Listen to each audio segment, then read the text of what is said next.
यहाँ पे साली राजनीति बैठी हुई है, ये आप समझ लीजिए बिल्कुल। नहीं, मुझे कह रहे हैं यहाँ पे जिसका सोर्स है, जिसका पौवा है, जिसका जो काम है वो काम होगा, जिसका सोर्स नहीं उसका कुछ नहीं है। नमस्कार, मैं शंभू कुमार सिंह और आप देख रहे हैं नेशनल दस्तक। जब अपने पर पड़ती है ना तो देखिए आदमी कैसे जाति और धर्म दोनों भूल जाता है। ये वीडियो सुना आपने मोन्टाज, जब ये मोन्टाज में ये बीजेपी के कानपुर के एक नेता हैं जिनकी भाई की कोरोना से मौत हो जाती है और उसके बाद वो सवाल पूछ रहे हैं। इस देश के बहुजनों को ये सवाल पूछना चाहिए, आपको समझना चाहिए कि इस देश में क्या हालात हैं, किस तरह से। ये भी कह रहे हैं, अयोध्या को लेकर ही बोल रहे हैं। योगी जी आप भी दर्द में पूछे, आपने तो परसों मुझसे ये भी कहा था अयोध्या चलना बेटा अभी टाइम नहीं है। आप तो उस वक्त से हमसे जुड़े हैं जिस वक्त आप हमारे गोरखपुर में आपको सांसद थे, तो आपने कहा था वक्त आएगा तो हम तुम्हारा साथ देंगे। क्या आपने हमारा साथ दिया? यही साथ दिया। तो सोचिए कि पूरे देश में रोजी रोजगार मौत का तांडव। एक बार फिर से इस बीजेपी नेता का पूरा वीडियो सुन लीजिए।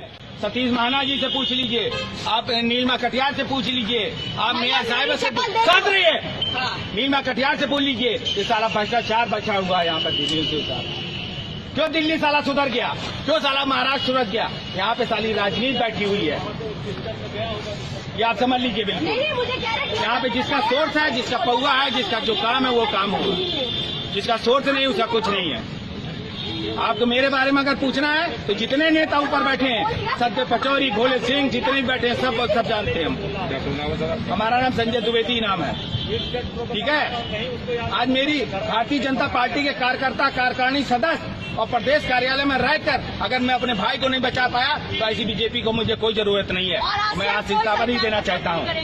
अरे नरेंद्र मोदी जी, आपने क्या देखा है जिसका बड़ा भाई चला जाए उसके दर्द में पूछिए। योगी जी आप भी दर्द में पूछिए, आपने तो परसों मुझसे ये भी कहा था अयोध्या चलना बेटा अभी टाइम नहीं है। आप तो उस वक्त से हमसे जुड़े हैं जिस वक्त आप हमारे गोरखपुर में आपको सांसद थे, तो आपने कहा था वक्त आएगा तो हम तुम्हारा साथ देंगे। क्या आपने हमारा साथ दिया? यही साथ दिया। ये कोई चैनल और अखबार नहीं दिखाएगा क्योंकि उनकी हैसियत नहीं है।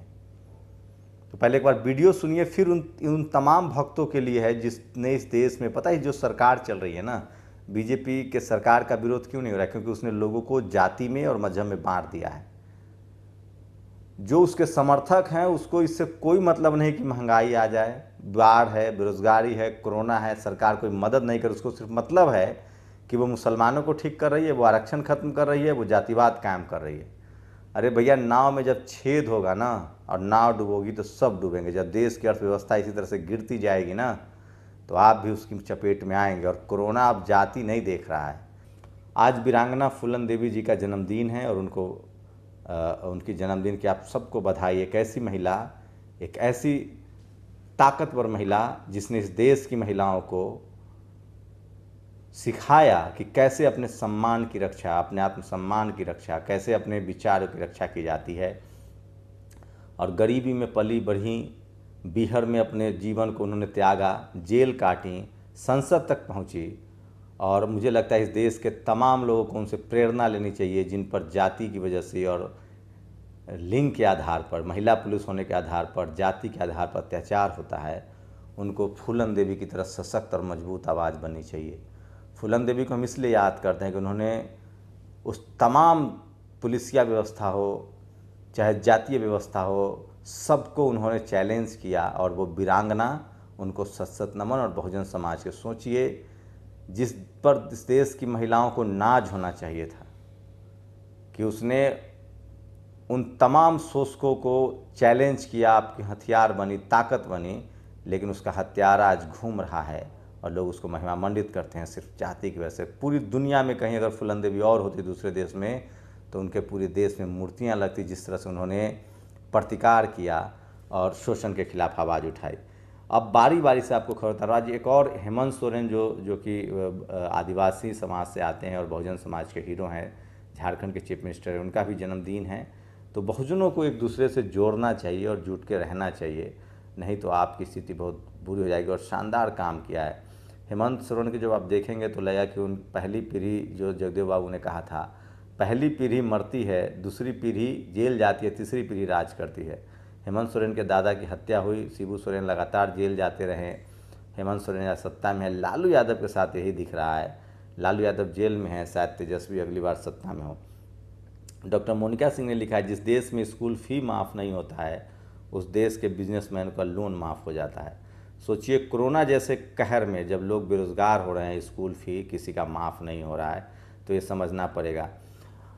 सोचिए इस देश में किस तरह से लोगों को राष्ट्रवाद के नाम पर जहर भर दिया गया है। सोचिए क्या केरल, तमिलनाडु, जो हिंदी, इस देश में हज़ारों भाषाएं हैं। केरल का अगर कोई हिंदी नहीं बोलेगा, तमिलनाडु का कोई हिंदी नहीं बोलेगा, तो आप कहें कि भारतीय नहीं है। और ये किसी आम आदमी के साथ नहीं हुआ है, किसी मुसलमान के साथ नहीं हुआ है। इस देश की member of parliament Kanimozhi, Karunanidhi की बेटी, जो डीएमके की महासचिव हैं, उनके साथ हुआ। एयरपोर्ट पर एक सीआईएसएफ का अधिकारी कहता है कि आपको हिंदी नहीं आती, आप भारतीय नहीं है क्या? तो इस तरह का जहर भरा जा रहा है। और मैं फिर कह रहा हूँ, जिसने ये बोला होगा उसकी जाति पता कीजिए, आपको पता चल जाएगा। इस देश में राष्ट्रवाद के नाम पर देश को टुकड़ों में बांटा जा रहा है। हम डाइवर्सिटी में भरोसा रखने वाले हैं, तमिल, कन्नड़, मलयालम, हिंदी, इंग्लिश, बांग्ला, उर्दू। तो एक कनिमोझी के साथ हुआ, तो समझ सकते हैं कि इस देश में किस तरह से लोगों के अंदर जातिवाद, मनुवाद, ब्राह्मणवाद, क्षेत्रवाद और किस तरह का जहर बीजेपी और आरएसएस ने बो दिया है, उसका आपका नतीजा है। और ये देखिए, बुर्का पहनकर पाकिस्तान का झंडा लहरा रहा था आरएसएस का ये शख्स, ये सिद्धू प्रोगोंड हैं। और सोचिए कि ये किस तरह की चीज़ें हो रही है। पूरे देश में इस तरह से वीडियो आ रहे हैं। करनाल में लगातार लेफ्ट पार्टी ने जंतर मंतर पर भी आंदोलन किया था। करनाल में लगातार लेफ्ट पार्टियों का आंदोलन जो है वो चालू है। हमारे प्रदेश की जनता ने जो भी इस कोरोना पीरियड में अपनी जो दिक्कतें झेली हैं, हमारी बहनें हैं, वो दिन रात काम करती हैं। ये वीडियो आपने देखा। शिक्षा के निजीकरण से पिछड़ों की होगी ज़्यादा क्षति। देखिए किस तरह से बहुजन सशक्तिकरण संघ ने नई शिक्षा नीति पर चर्चा की है, और ये अखबार में खबर छपी है जो आपको देखना चाहिए। और एक सबसे बड़ी खबर है, इस मोदी राज में हो सकता है, जिस देश में मंत्रियों के सर्टिफिकेट फर्जी हों। ये अखबार देखिए, दैनिक जागरण का अखबार है, भागलपुर 8 अगस्त 2020, पेज नंबर 7 है। इस पर कल एक वैकेंसी 2 दिनों से चल रही है, सोशल मीडिया पर है। अब रेलवे मिनिस्ट्री ने कहा है कि ये वैकेंसी गलत है। सोचिए इस देश की टीवी और अखबार की क्या हकीकत है कि आप पैसा देके उनसे कुछ भी लिखवा सकते हैं, कुछ भी छपवा सकते हैं। वो वेरीफाई करना भी उचित नहीं समझते हैं। वो पत्थर के नाम किस्मत के नाम पर पत्थर बेच देंगे। वो बाबाओं को समोसा खिलाने वाले बाबा को बैठाएंगे। राम रहीम, आशा राम जैसे लोग कैसे फले बढ़े टीवी और अखबार के जरिए।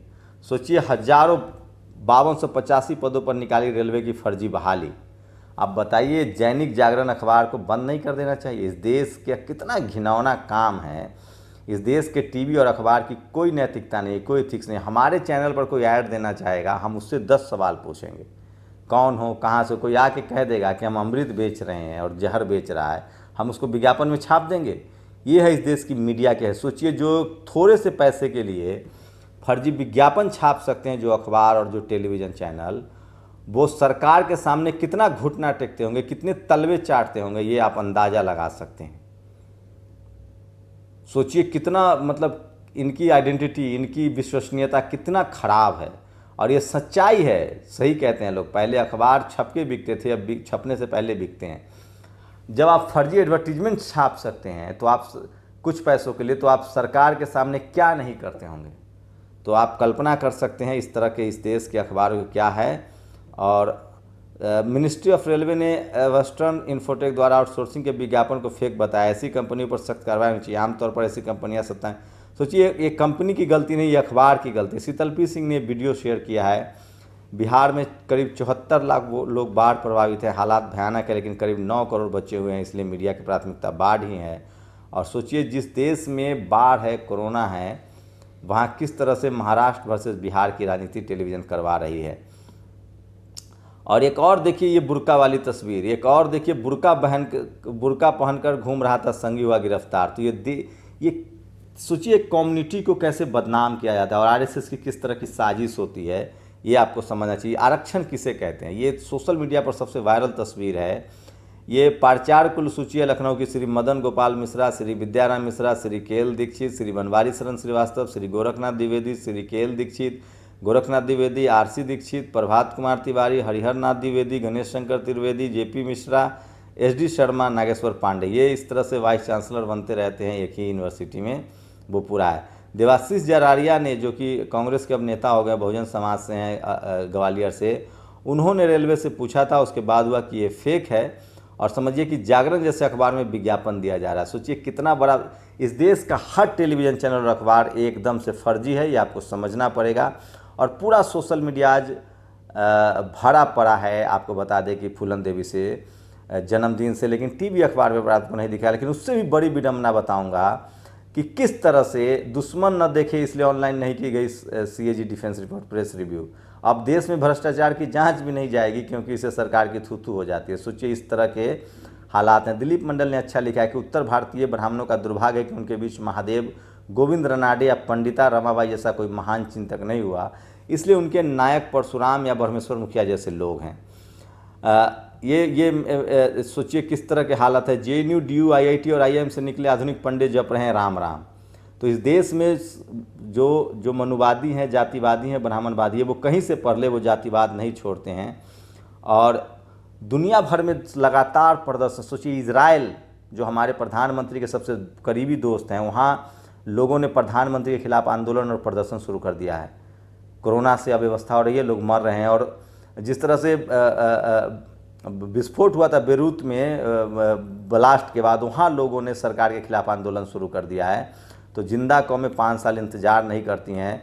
और उससे भी बड़ा भयानक बताऊंगा, राफेल की फाइल चोरी हो गई, प्रज्ञा ठाकुर की फाइल चोरी हो गई, नीरव मोदी की जलकर राख हो गई, माल्या की फाइल सुप्रीम कोर्ट से गायब हो गई। धैर्य रखिए, एक दिन चोरी करने लायक कुछ भी नहीं बचेगा और चौकीदार भी गायब हो जाएगा। ये लोग लगातार पोस्ट लिख रहे हैं। और उसके बाद मैं लगातार आपको बता रहा हूँ कि किस तरह से, ये देखिए ये 2 तस्वीरें, ये आदिवासी समाज, कल इंडिजीनियस डे था और पूरे देश में ये देखिए किस तरह से इंदौर में रैली निकली है, ये बालाघाट में रैली निकली है, देश भर में इस तरह की रैलियां निकली हैं। आपने किसी टेलीविज़न अखबार पर देखा क्या? सोचिए आदिवासी का मुद्दा, आदिवासी की जीत, जश्न, डे अखबार पर नहीं दिखता है। राम मंदिर दिखेगा, तमाम जो सनातनी प्रोग्राम है वो आपको टेलीविज़न पर दिखेगा, लेकिन आदिवासी आपको चैत्य भूमि नहीं दिखेगा, आपको दीक्षा भूमि नहीं दिखेगा, आपको भीमा कोरेगांव नहीं दिखेगा, आपका आदिवासियों का प्रोग्राम नहीं दिखेगा। ये कितना शर्मनाक है टेलीविज़न और अखबार इस देश का, कितना जातिवादी है, ये समझने की कोशिश कीजिए। और इसलिए मैं बहुजनों से अपील करता हूँ कि आप इस तरह के खबरों को छोड़िए। 3000 स्कूल बंद करने की तैयारी है, ये मध्य प्रदेश की खबर है। और ये तमाम वो खबरें हैं जो मैं आपको बता रहा था। एक फ़ोटो वायरल हो रहा है, रोहित अग्रवाल ने कहा है कि CM साहब की बैठक हो रही है और वहाँ जो है एक आदमी गेम खेल रहा है, वीडियो गेम खेल रहा है। तो आप समझ सकते हैं कि क्या हालत है इस देश में। तो ये वो तमाम खबरें थी जो मैं आपको बता रहा था और इस पर ही बात करूंगा। और किस तरह से लगातार अर्नब गोस्वामी और उद्धव ठाकरे में ठन गई है, इस पर भी बात, आपको ये बड़ी खबर है वही बताऊंगा। तो आज की ये बड़ी खबरें थी जो मैं आपको सुबह सुबह शेयर कर रहा था। और इसलिए मैं बार बार कहता हूँ कि सोशल मीडिया ही बहुजन मीडिया है। आप लोग की क्या प्रतिक्रिया, अपनी प्रतिक्रिया जरूर दीजिए। शुक्रिया। नेशनल दस्तक की आपसे गुजारिश है कि अगर इसको बचाना चाहते हैं तो नेशनल दस्तक को सब्सक्राइब करने के लिए रेड कलर के सब्सक्राइब बटन को दबाएं, फिर बेल आइकन की घंटी दबाएं। नेशनल दस्तक को बचाने के लिए बहुत जरूरी है कि हर खबर को शेयर करें, लाइक करें, कमेंट जरूर करें।